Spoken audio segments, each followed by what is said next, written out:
कृष्ण समीपी पांडवा गले ही मारे जाए।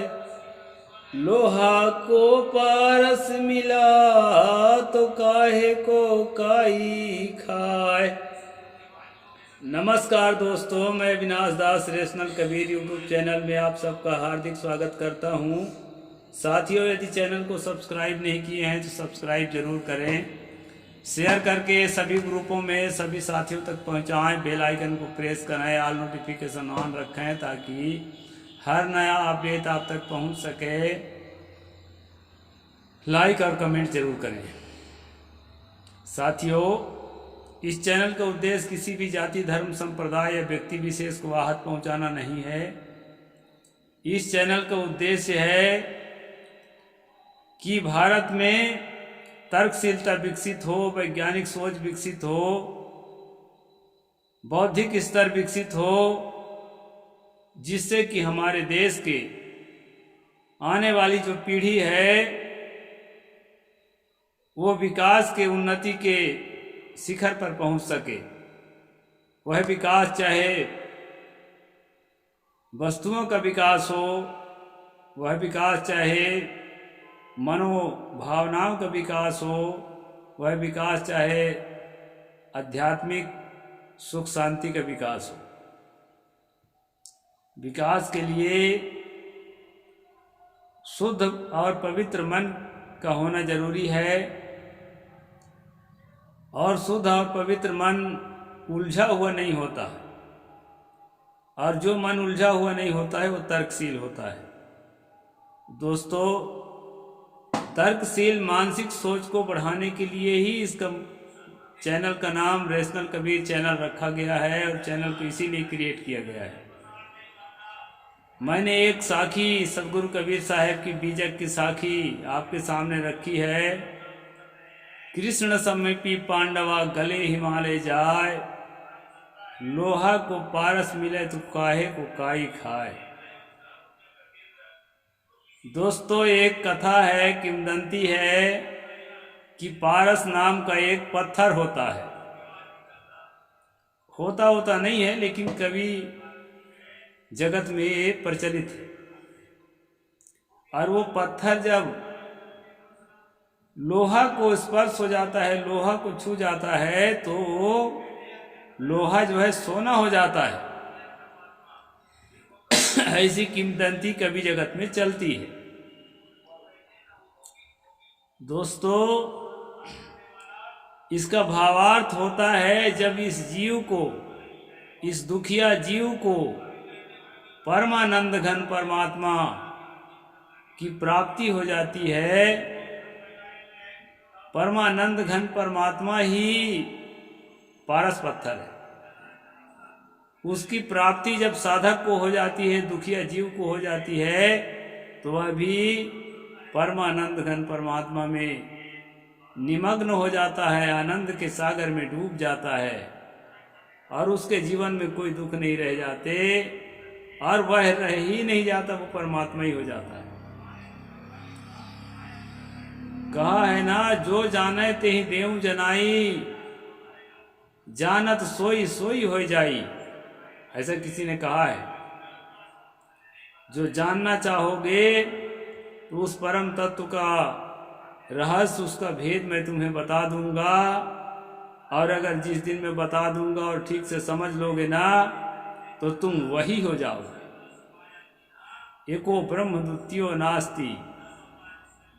तो इस प्रकार से दोस्तों, ये वेदांत का सिद्धांत है, मेरा सिद्धांत नहीं है। मैं एक्सपोज करने के लिए आपको यह बात बता रहा हूं। सदगुरु कबीर साहिब ने एक प्रश्न खड़ा किया है कि लोहा को पारस पत्थर मिल ही गया था, तो उसमें जंग कैसे लगने लगी, मूर्छा कैसे लगने लगा, काई कैसे खाने लगा। जानते हैं, लोहा में जब जंग लगने लगता है तो धीरे धीरे लोहा को मिट्टी बना देता है, और पारस पत्थर की छूने से सोना हो जाता है। सोना में तो जंग ही नहीं लगता। ये जो है दोस्तों, इसका अर्थ ये होता है, शब्द की 3 शक्तियां होती है, इसको ध्यान में रखना। अभिधा शक्ति, लक्षणा शक्ति और व्यंजना शक्ति। तो ये जो किंवदंती है ये लक्षणा शक्ति पर आधारित है। वस्तु के लक्षण बता करके और जो है स्पष्टीकरण करना, लक्षणा शक्ति। और जो है वस्तु को जस के तस बता करके स्पष्ट रूप से दिखा करके उसका स्पष्टीकरण करना, ये अभिधा अर्थ है। और व्यंजना अर्थ है व्यंग्यात्मक रूप से, कभी कभी विपर्याय रूप से, मतलब उल्टा रूप से वस्तु का अर्थ बता करके और वस्तु का बोध कराना। इस तरह 3 शक्तियां होती है दोस्तों, अभिधा शब्द शक्ति, लक्षणा शब्द शक्ति और व्यंजना शक्ति शब्द शक्ति। यह मैं व्याकरण के हिसाब से आपको, हिंदी व्याकरण के हिसाब से, संस्कृत व्याकरण के हिसाब से बता रहा हूं। तो यहाँ जो लोहा और पारस का जो लक्षणा अर्थ है वो जीव और परमात्मा के लिए कहा गया। जीव लोहा है और जब जीव को परमात्मा का अनुभव मिल जाता है, परमात्मा में निमग्नता का स्वाद मिल जाता है, आस्वादन करने लगता है, तो उसको अब जो है काई नहीं खाता, अर्थात उसको जीवन में किसी प्रकार का दुख, मुसीबत, बुढ़ापा और मृत्यु नहीं आ सकती। सदगुरु कबीर साहेब ने इसी का जो है प्रश्न उठाया है कि कृष्ण समीपी पांडवा गले ही मारे जाए। पांडव जो थे, 5 पांडव, युधिष्ठिर, भीम, नकुल, सहदेव, अर्जुन, ये जो 5 लोग थे, ये श्री कृष्ण के पहली बात तो रिश्तेदार थे। कुंती जो है कृष्ण की बुआ थी,